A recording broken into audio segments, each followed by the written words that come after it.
திருவள்ளுவரின் வழியில் வாழ்ந்து வாழ்வின் உன்னத நிலையினை அடைய திருக்குறளோடு நாம் என்னும் இந்த நிகழ்விலே இணைந்திருக்கின்ற உங்கள் அனைவருக்கும் முதற்கண் வணக்கம். குறள் எண் 1023, அதிகாரம் குடிசெயல் வகை. சம்புநாதன் என்பவர் தொண்டை மண்டலத்திலே கலந்தை என்ற ஊரில் பிறந்தவர்.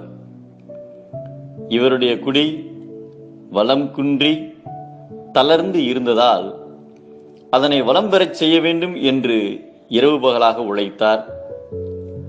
ஒரு நாள் தனது வயலில் எருவை உரமாக இட்டுக் கொண்டிருக்கும் போது வணிகர் ஒருவர் அவரை நெருங்கி, ஐயா, எல்லோரும் பொழிகின்ற மழையில் விளைகின்ற விளைச்சலை எடுக்கின்ற போது நீங்கள் மட்டும் பல இடங்களில் இருந்து எரு வாங்கி உரமாக இடுகின்றீரே, இது அதிக செலவினை தராதா?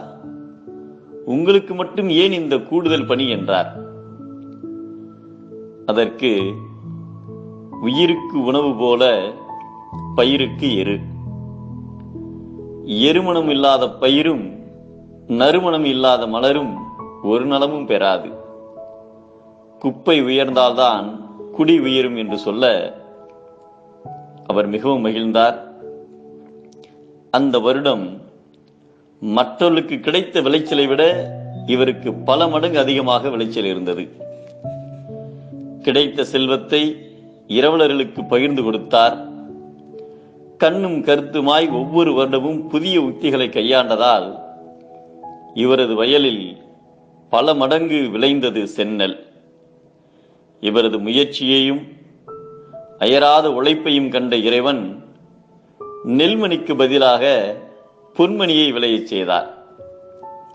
அனைவரும் அதைக் கண்டு ஆச்சரியப்பட அவற்றை நெல் போலவே குவித்து வைத்து எல்லோருக்கும் பகிர்ந்து தந்தார்.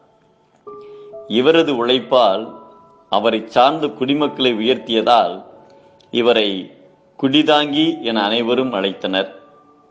அவ்வூரும் பொன் விளைந்த களத்தூர் என பெயர் பெற்றது.